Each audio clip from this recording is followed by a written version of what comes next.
in the lifecycle space about it is just within the lifecycle, you have a ton of different channels and ways of talking to customers. And like that conversational piece, a part of conversation in general, like in the human form of this, right, is like we you need to find the platform or the kind of vessel to do that. And it's very dependent user to user, person to person, right? Like some people love this Zoom interaction. Some people love face to face. Some people love just being on like a Discord channel and talking to their friends that way or their family in some instances. But something that I found really important is finding that like within your users, segmenting them by those channels of preference. One, two, three, four. Hey everyone, welcome to the Optimize Your Marketing podcast. My name is Ian Binek and I am your host. Today I had the pleasure to talk to Jacob Boneta. He works at Grafana Labs as the growth lead there. We're going to be talking about PLG today in lifecycle marketing. I hope you really enjoy this conversation. And if you do, be sure to leave a 5-star rating. Thanks so much and hope you enjoyed today's episode. Jacob, thanks so much for being on the podcast today. How are you doing? I'm good, Ian. Great to be here, and then thank you for having me for sure. And thank you so much for being on.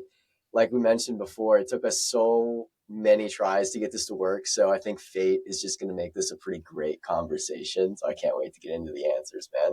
For sure. Cool. Well, I want to start it off by talking about Grafana. I want to hear about your role there, what you're doing, and also maybe just a little bit of intro about the company itself would be awesome. So Grafana Labs is an observability platform. This is, I think we're going on our 10th year or just celebrated our 10th year. I've been here about a year and some change, maybe near a year and a half. Time has flown, but it's been good, man. I work in growth, and so I'm a growth manager. And my specific focus right now is around lifecycle marketing. And so within Grafana Labs, obviously they have like our suite of products. We have a ton of different things around observability that we offer, or products that we offer to our users. And then within that, we also sell our cloud offering, which is basically a packaged version of that.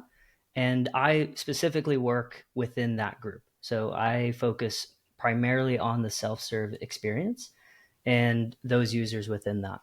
So yeah, I'm a growth marketer under this cloud function. And the way that I typically try to explain my job to people, and it's true at Grafana, especially so because though I focus on life cycle here, ultimately my job is solving problems, right? So I come in and my primary goal is to identify kind of the core of a problem and then just find some potential solution for it.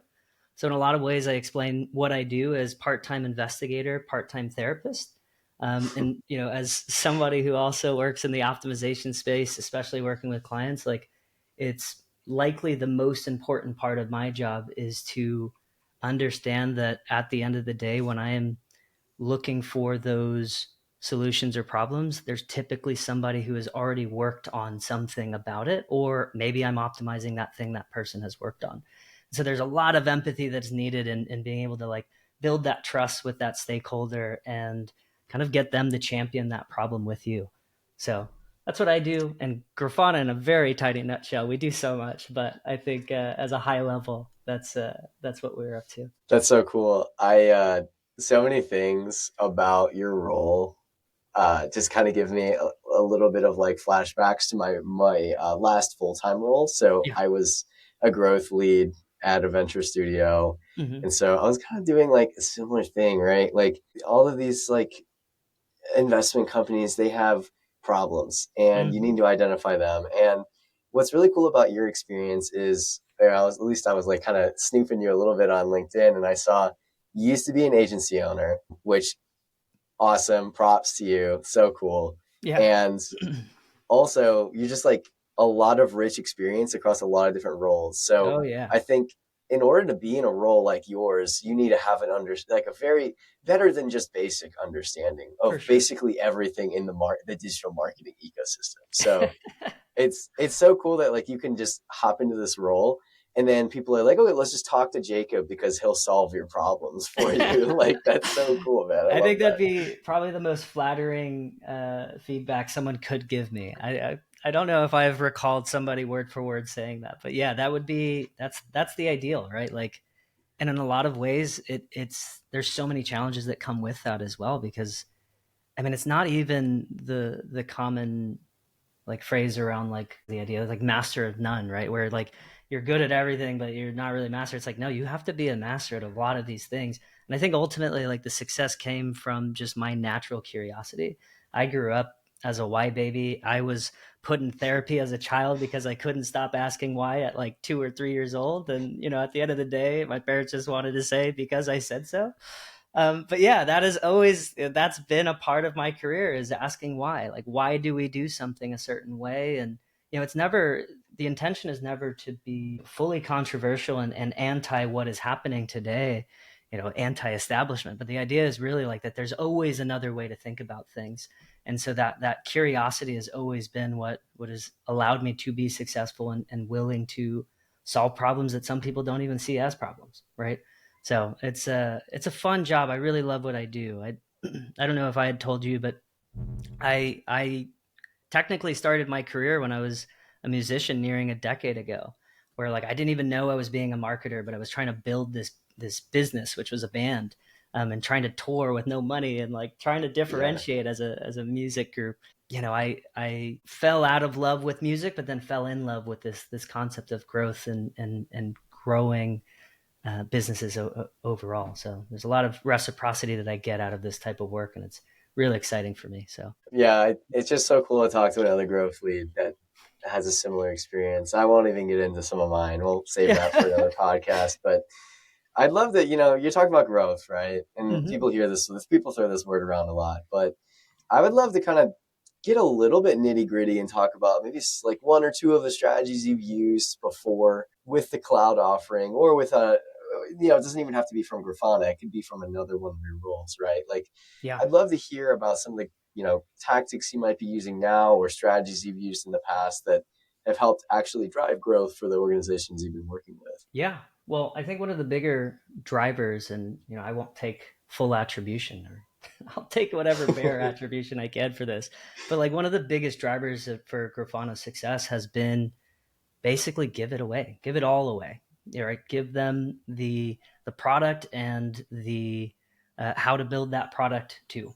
Right? So we have major player for our inbound is the open source software side of Grafana, where a user doesn't even have to talk to anybody on the Grafana side and can run their own Grafana instance on their own. Now, there's some challenges that come with that, but as an inbound tool, it's incredible, right? We have customers, we don't even know our customers. We find them in the wild all the time.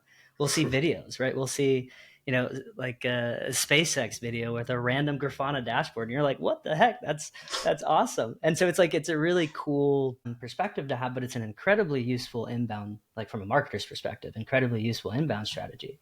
I think that became a value, and it's something that we continue to strive, especially with this cloud offering, which is just give it, right? Give it to them. We have, I think we launched before my time at Grafana, they launched a free plan that we called the actually useful free plan. And Sure. the whole concept in that is like, obviously we can't give you 100% usage for free, right? But we do limit the usage criteria that users get on free, but they get the full product. They get every single tool that we have within reason, Sure. and they get to understand what these products are before they ever have to fully commit to this. I think I was watching one of your other interviews, and they were talking about like the longevity of the sales cycle of B2B, and in B2D it's the same exact space where it takes time. You're not always sure if this is the right product. And then there's a lot of other products that exist out there that do or say they do very similar things. So, and I think our philosophy in a way is to give it to that user up front, let them try it themselves. And it's my job to make sure that they get that best experience from a life cycles perspective and seeing the right parts of our product at the right time within context. Right. So yeah, those are some really interesting pieces there.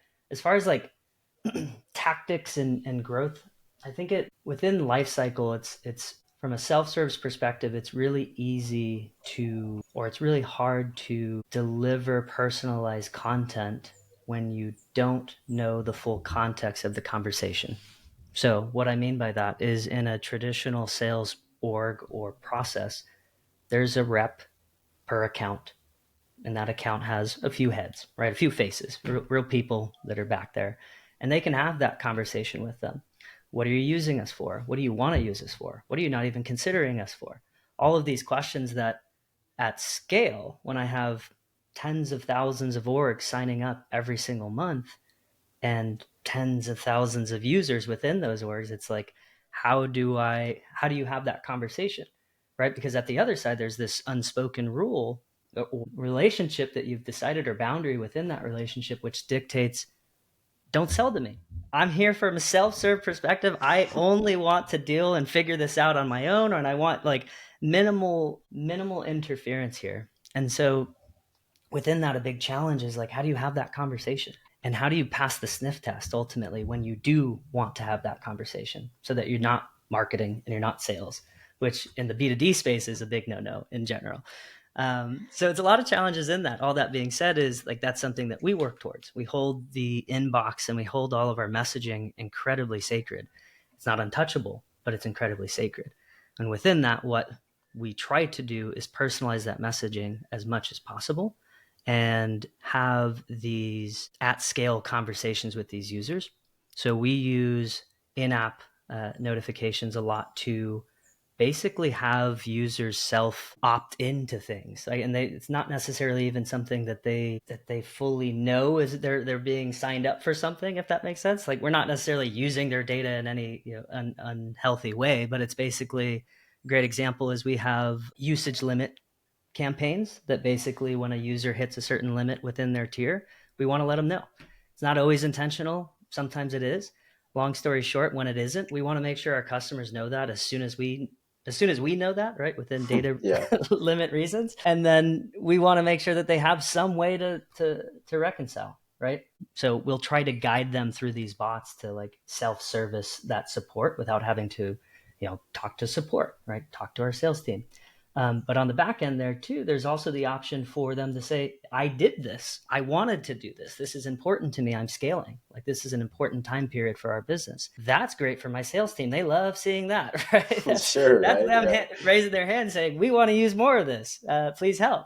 And so it's this like sniff test kind of approach to a human interaction and conversation, but at scale, right? There is no manual interjection there, right? All of this is done through our in-app messaging tools. absolutely. I was taking a bunch of notes when you were talking, but I think what's really cool, one, just like going back to earlier when you started talking about this, an inbound strategy, PLG, Mm-hmm. very common now, but like I don't know how long Grafana has been doing it. I don't know if this is like a recent thing or if you guys have been doing it for years now, but Mm-hmm. either way, right? Getting that user in, especially in the B2D space, like what you're Mm-hmm. saying, right? They don't like to be marketed to or sold to. They want to Yeah. just try it out themselves. So I love the kind of balance that you're kind of put in where it's, hey, like you need to like drive growth, but at the same time, you cannot really talk to these people unless they want Yeah. you to talk to them, right? Yeah. There's a company that we use a lot inside of our agency. They're called DataBox. Mm-hmm. You may have heard of them before. They're pretty popular in like the dashboarding space, but Mm-hmm. they have this. They're the same thing, right? Like in a sense, you're getting or they're marketing to marketers and sales, so it's a little Mm-hmm. more okay to talk to them. Right. Um, They get but it. it's all PLG, Mm-hmm. and what's really interesting is I think the way that they break through that barrier of trying to start a conversation Mm-hmm. without being too pushy Mm-hmm. is offering to build like a dashboard for you. After you Nice. connect something, they just have like an assistant that's like, hey, I'm a real person. I'll build this dashboard for you. Are you interested? For sure. Right? Isn't Yeah. that kind of like a pretty interesting way to break that barrier? So that's what I initially thought of when you were talking about it for Grafana. And it's Yeah. And probably maybe a little similar. It's something that we definitely are building towards, right? Is like this personalization at scale, right? Because to a degree, DataBox has that, they have that incentive because they have a very cut and dry product offering, right? Meaning like it's, they do the thing they do well, right? At Hmm. Grafana Labs, we're called labs because we have a dozen or so different products with all different use cases. And when you land in that cloud experience, to a degree, a part of the value is that it's semi sandboxy. You can do whatever it is you need to do with those tools. But how do you at scale teach somebody to be in that creative element, right? And like know exactly what they're going to be doing. How do you lead them to water basically when you don't know they're thirsty, right? And like the simplest Exactly. way of saying it. But this has been something that my leader David Dorman, who's kind of started the cloud experience near 4 years ago now. This is what we've been working on, right? Or that's what they've been working on. And I've joined the team recently to continue that conversation. And now that AI is becoming more adopted, I think we're getting closer and closer to being able to build these sort of like contextual recommendation engines that allow us to know just based on first and third party data rather than having to directly ask, which is not always an easy thing to your point.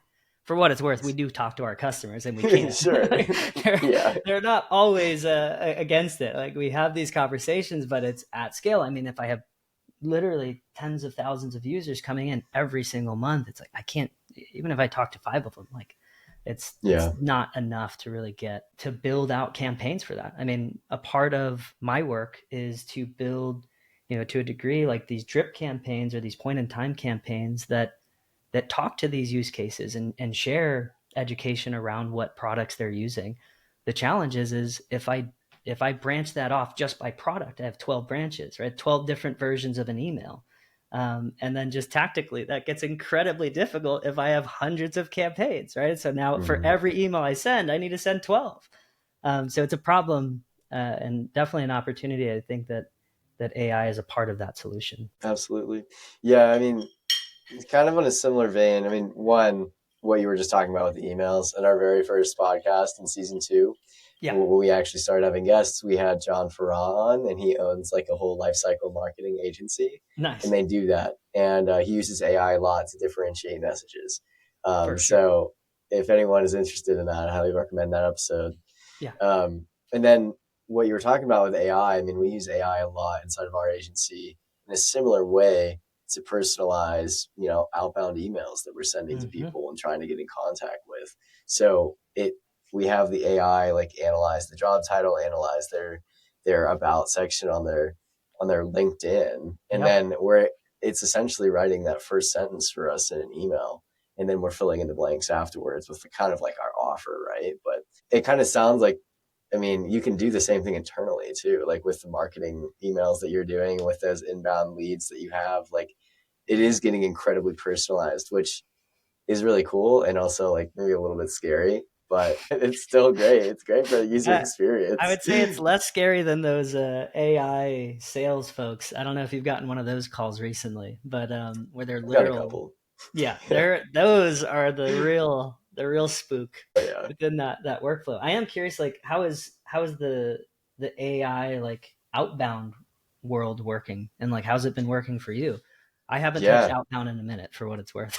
For sure. I mean, yeah, let's go on a quick tangent here real quick. In terms of outbound, right? And the tool that we use the most is Clay. We use Clay like all the time, and they have this thing called Claygent, which is like their AI agent. And it's basically a row in a database that for every contact that we have in that database, it Hmm. will then like reference their job title and their position at the company and all that stuff I mentioned. Yeah. And then we give it a prompt that we've engineered to be very direct, very templatized. That way it doesn't go off and like be whimsical and say some weird stuff. And so it's very Totally. templatized. We basically give it the first 10 words and we're like, can you fill in the last 10? Cool. And so it can't really go off on a tangent. And if it does, then it's like, I will know because I have conditional formulas in there to make sure that nothing crazy is sent. I've heard some things from like other outbound marketer, like there's this thing called like inbound led outbound. And so I call them outbound marketers, which Yeah.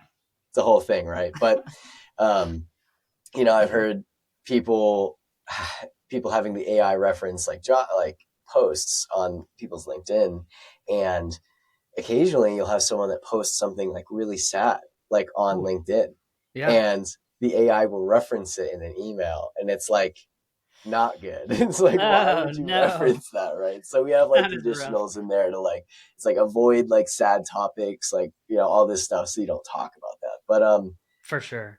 yeah, I mean that's how we use it, and it really helps because it helps break through that barrier of like, is this a real person emailing me? Is it not?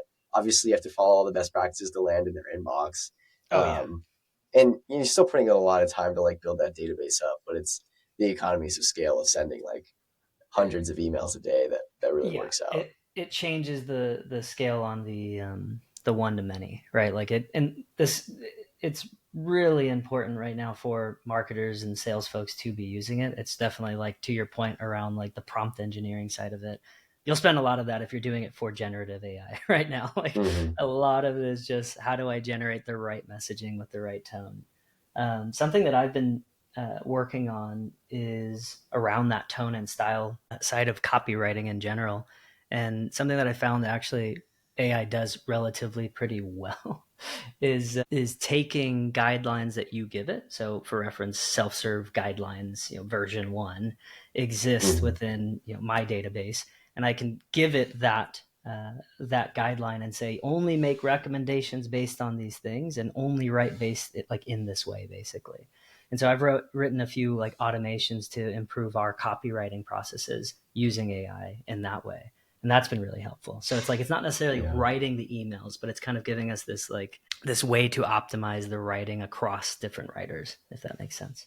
Yeah. No, exactly. I mean, I've had a few leaders that we work with as clients reach out, and we don't offer content marketing services in our agency. Like we do pay per click, Yeah, like that's what we do. But I'm still doing content marketing inside my agency, and I'm trying to for sure. stay on trend with that stuff. And so whenever someone's like, hey, can I just replace my content marketer with AI? I'm like, no, You unless should. you really set up like this really elaborate process that has AI in a lot of steps. Yeah. Otherwise, like, I don't know. Like, it's probably just better for you to keep a content marketer right now. So, like, I It, get what you're saying, but it's really interesting to hear like both sides of it's the equivalent of, like, what, 5 years ago, just giving Google or Facebook your money and saying, auto optimize this budget. I'm like, it. no, Exactly. man, you could. It's not going to do the best, but it's going to benefit one of them. Sadly, that's still the case today. They have the all automatic recommendations are set, and it changes your bid strategy. And Oy. I'm like, that's so you can't just change your bid strategy and act like it's okay. Like that's very not okay. So I won't get Google into loves it. it. Google Yeah, Google loves loves it. it. Yeah, yeah, they'll take your money. Yeah, just Awesome. more of a reason to work with an agency like us. Even better. um, Jacob, let's get back a little bit on track with some more questions. I love, we kind of talked about AI, so we might not get into that AI combo there later on in the combo, but Yeah. I want to hear about, we talked a lot about hacky, trendy things, growth space. I want to get to your experience at IBM a little bit. I want to Okay. kind of hear how that strategy differed a little bit from the work that you're doing now. Yeah. It was significantly different. I mean, there are some similarities, obviously, and then the work that I do, that same investigator therapist work does not change. But my audience changed significantly. At IBM, I was working under what was considered Watson Health. So it was their whole health and life sciences department of products, or I guess product suite. And yeah, the audience is significantly different. It was also kind of focused around enterprise deals. Now, Grafana does that, but my focus at Grafana is around the self-serve experience. But at IBM, it was very much enterprise. It was slower turnaround. We had a list of accounts, and there was a huge emphasis on just content and website optimization, and specifically to try and personalize those experiences to those specific accounts to drive them into our funnel. And in contrast to what I do at Grafana, I mean, I maybe at IBM had 1,000 total accounts that were a potential TAM, right? Like at Grafana, that's millions and millions of users. So that was a big difference. Obviously, within that audience, the products are significantly different.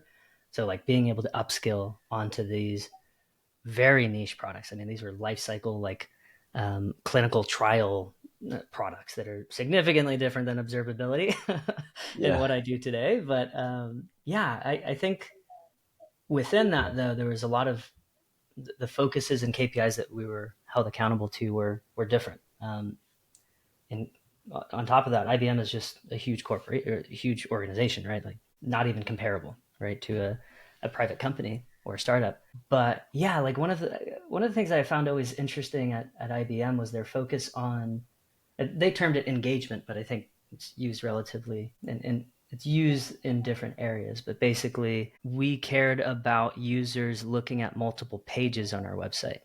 I think one of your interviewers had talked about, there being like a number of like 30 something website visits before it's Yeah. actually ever considered an MQL. Well, in IBM's case, they like in, they live to that metric, whereas like we need more page views. The challenge, and really what my job was there to do, was the challenge with IBM is that they have 10,000 plus web pages. Because we were incentivized to get people to look at more pages, i.e., more, and the pages were built that way, right? They were Hmm. built with these major deep links. I mean, some of these journeys within the website side had no end, they would just loop. And you could That's never actually wild. get to, what do I want from this? What should I do with this? There was never like an opinion around what should our customers do, right? It was very much like, click this link to go check out this page on this other area. And so there was a lot of incentivization around, like, it wasn't intentional. I think it was just like this byproduct of what KPIs they had. But like, you would have links that were relatively redundant. Like I don't need to click into here to read the paragraph that I could have read on my website. So a lot of my work was just CRO work. So working with Adobe Target, I think we migrated off of Optimizely when I first got there.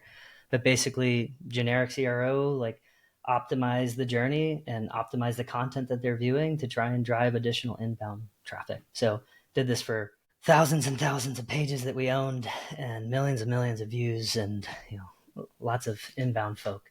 But that was a little closer to like the demand gen space and where I was actually aligned to a marketing team. Whereas at Grafana, it's different, right? Self-serve and enterprise Yeah. have different sales cycles, different ways to approach them, and you're asking for things, or you're asking for different things, right? At IBM, it was an ask for time. At Grafana, it's an ask for kind of like educating yourself, basically, or like making sure you're doing the right Yeah. thing in our products. I love that simplification of asking for like what you're just asking for, right? Anything that you're looking at on the internet, they should be asking you for something. And like, I relate to your position a little bit at IBM and doing the CRO work that you were doing because when I worked at a company called NCR, Mm-hmm. I did the same thing. I was a CRO there. Mm-hmm. We used Adobe Target. I did a very similar process to you, which was, I was only there for like maybe in that role for 6 to 12 months, really, but Yeah, it was interesting, right? And I think like when you're working at a larger company like that, like you said, it's usually, hey, like get more touch points, and for they sure. have a better understanding of the customer buying journey, Mm-hmm. and they've like decided these are the 1,000 people that we are going to do business with in the next like decade. So let's just Yeah, talk to them. Yeah. Whereas at Grafana, it's like here's 1 million people, we're not sure if we're going to do business with all of them. So just, go figure it see out, what you right? can come up You with. tell Yeah. us, and I think that's a lot of the difference in that work is, I mean, I think you could debate it's an ABM approach versus this PLG motion, but it's basically PLG relies heavily on collecting data on that user to identify if they are a good fit for these longer term contracts, which is also a part of my job.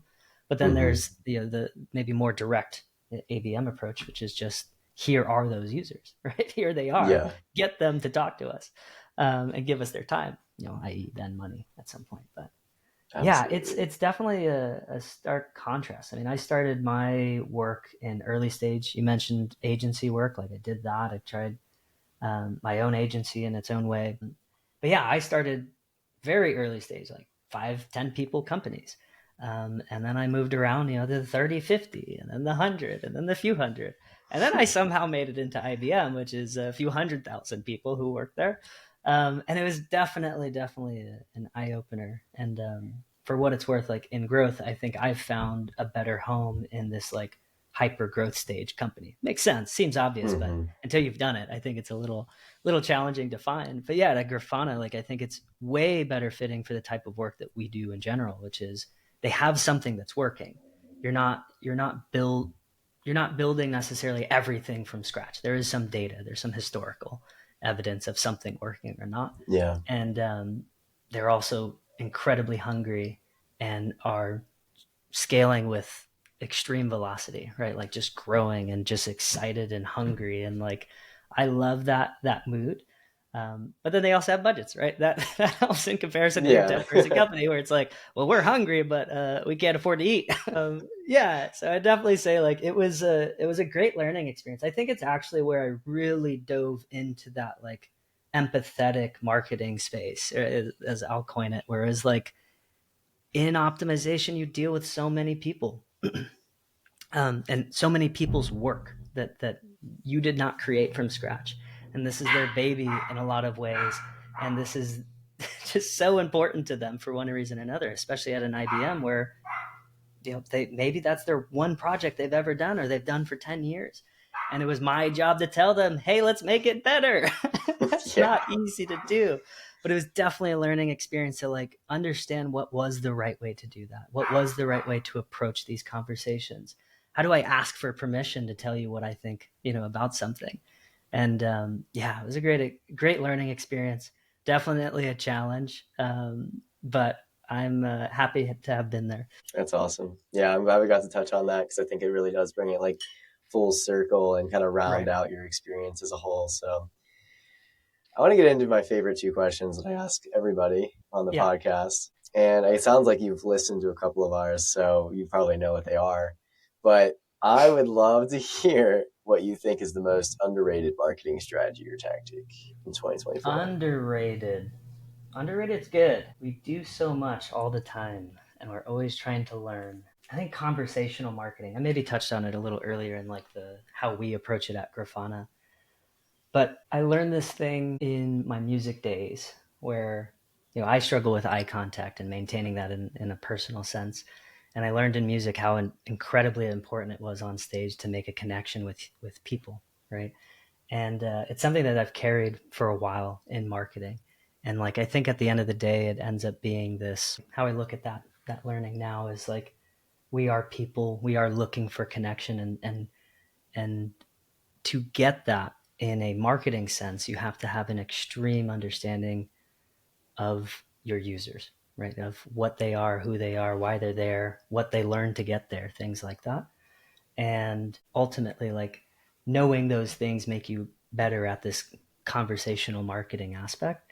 And what I mean by conversational marketing is like, how do I have a conversation at scale, right? And that goes back to like those bots that we create at or using like an intercom or any other in-app Yeah. solution or software. But at the end of the day, it's like, how do I build something that passes the sniff test, right? That educates my users and that has enough flexibility to meet kind of the many use cases that I might see from a self-serve user's perspective. But at the same time, how do I then also not overwhelm them? Right? Like, how do I make this feel conversational? How do I make it feel interactive? I think in a certain way, like we maybe would call that like gamification as well. I think that maybe is a little overused at this point, but conversational Yeah. marketing is what I would consider is the most important. Is like, how do I have a conversation with 10,000 people at the same time about completely different things? This episode is sponsored by Optimize Your Marketing. If you're looking for B2B Google Ads strategy for tech companies, then look no further than Optimize Your Marketing. They implement a custom Notion database that is filled with strategy documents ranging from competitive analysis to ad account optimization.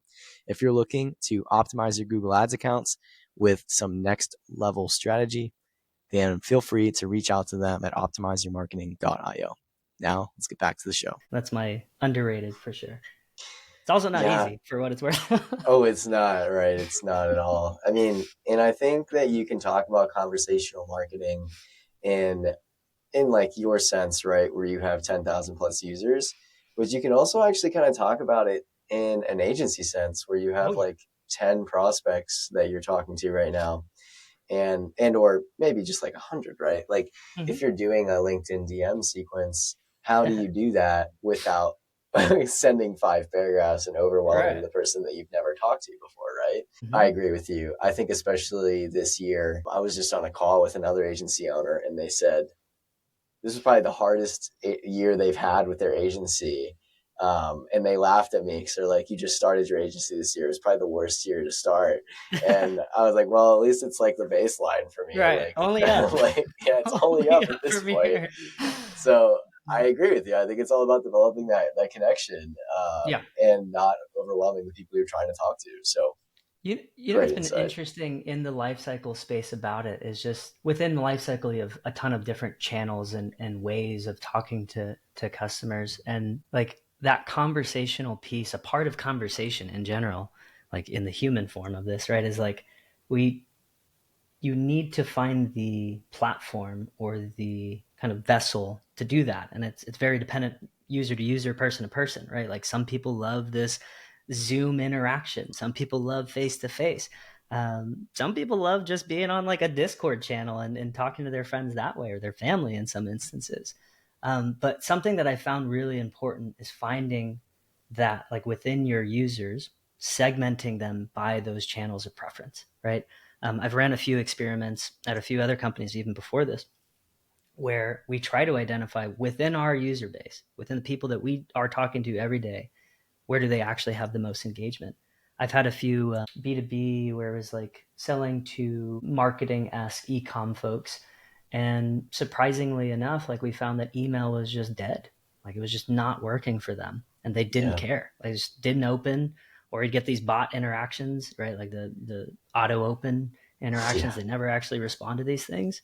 And like we didn't really see much traction until what we found, like the SMS marketing side of things. And we were testing it kind of A/B test style to see which one with similar messaging and the same people, which one performs better, right? And so what we found in that company's case was, SMS was incredibly helpful for them. It was a lot easier for them to. I guess they were on their phone more than others. I don't know what the answer sure, was necessarily. We didn't get quite that deep, but what we did understand is that our users preferred that communication style, and so we just doubled down and then stopped asking for emails. We just said, give us your phone number. Obviously there's some trust needed in that and you have to build some rapport. But I think that like goes back to that conversational marketing, is like, it's beyond what you're saying, right? It's how you say it and it's where you say it. it's when you say When it. you say it. Yeah, that, I mean, we've all been there. Mondays is the best day, right? That's right. All right, Jacob. Last question here. It's the flip side, which Mm-hmm. is what do you think is the most overrated Oh marketing God. strategy in 2024? I have a list. I have a full list of things that I think we probably need to stop. I think it needs to start with, I got burned by this the other day. Why are we still hiding decline offer buttons? Why are we still hiding CTAs behind white white text? Like what, this is such a 2000 early 2000 tactic. I don't know how it's working for any of y'all, but stop doing it. Don't do it. It turns everybody off who has any self-respect, I guess. But in reality, I think there's some struggle. I think you mentioned it even in like the outbound inbound of LinkedIn marketing right now, right? Like I mean, I believe the inbox is sacred in general, but like even at the personal and outbound level, I don't know how many of those LinkedIn paragraphs that we are getting right now of sales folks who are just trying to sell me something, which I'm totally fine with. Sell me something. But I think there needs to be a tweak in how we approach that, right? Like, how do we actually send something that somebody cares about? AI might be the right way to get a conversation going, but it's definitely a big challenge around just like LinkedIn marketing and how people are doing it. I mean, I think I'm at a point now where like I just decline any sales title. It's like I know what you're Yeah, going to say. I know it, and it's okay. I am all for it. I have that empathy because I've been on that side as well. I've made those calls. I've been that person, been that face. But I know what it is, so don't do it. And I think there's just like there's some people who do a really good job at this and who have found a really like organic way to like have that conversation using a platform like LinkedIn. I want to connect you with the founder of a company, Bamf.com. So BAMF. They do a Okay. lot of the LinkedIn. I think they consider like LinkedIn influencer marketing, where like he's an agency owner. This guy, Houston Golden, agency owner, that like his whole company is based on how to turn people like you and I into influencers on LinkedIn. And he Nice. does some really good work and has a credible team that has some great insight into LinkedIn marketing. But yeah, cold LinkedIn messages that that that do not pass the sniff test, I think, is a big one for me. Absolutely. There was, something you mentioned was you're getting, and we talked about this, you get the paragraphs.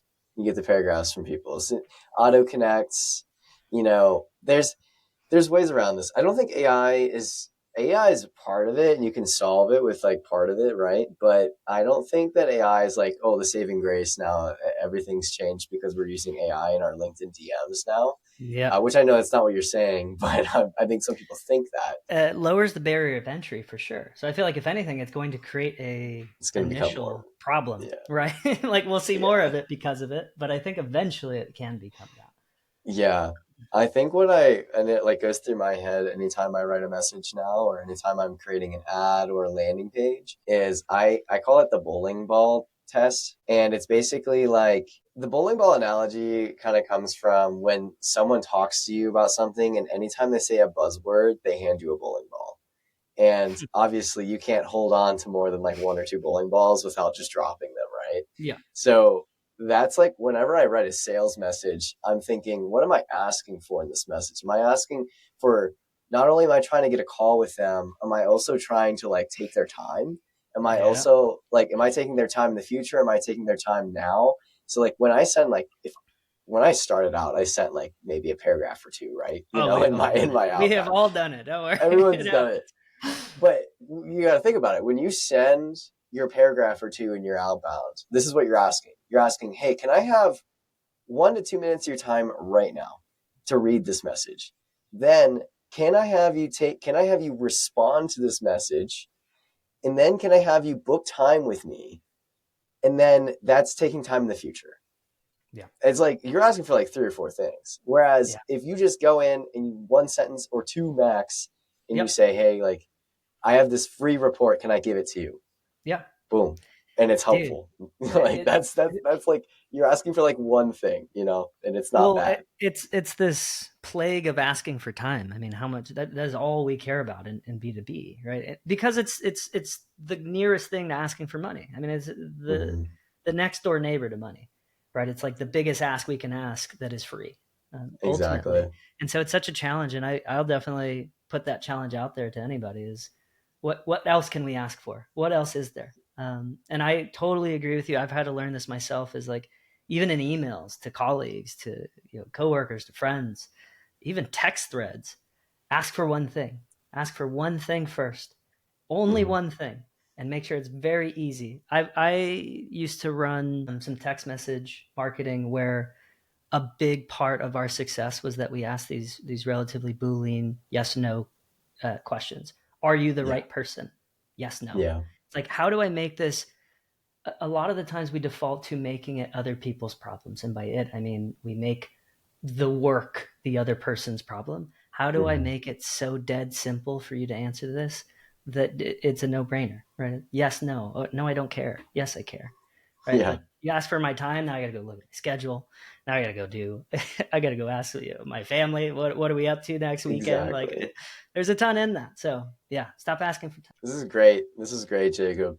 I all the questions I feel like really led down to some like organic conversations around other topics. So really appreciated the time, Jacob. That's all I have for you today. But thank you For so sure. much. This was a great conversation, man. Awesome, man. Yeah, I loved it. It was a good chat, and hopefully get some good good views out of this. Of course. And then, real quick, Jacob, if anyone that's listening wants to get in touch with you, what's the best way for them to reach out? Yeah, reach out to me on LinkedIn. It's Boneta Jacob. That's my profile or handle, however it is on LinkedIn. Shoot me an Awesome. ad. Honestly, shoot me a big paragraph. It'll make me laugh, and I'll add you in there. I think that'll be perfect. But yeah, just shoot me a message on LinkedIn. I'm super open and willing to chat. So Looking Awesome. forward to it. All right, Jacob. Well, thank you so much. Have a great rest of your day, man. You too. See ya. Thanks so much for watching today's episode of the Optimize Your Marketing podcast. If you enjoyed today's episode, please feel free to give it a 5-star rating on Spotify or Apple Podcasts. Or if you just so happen to be listening to this on YouTube, give it a thumbs up. Let me know what you thought of the episode. It helps a lot with growing this thing. We publish episodes every single Tuesday morning MST. If you're interested in following for more content just like this, be sure to give it a follow. And until next time, I look forward to seeing you in the next episode.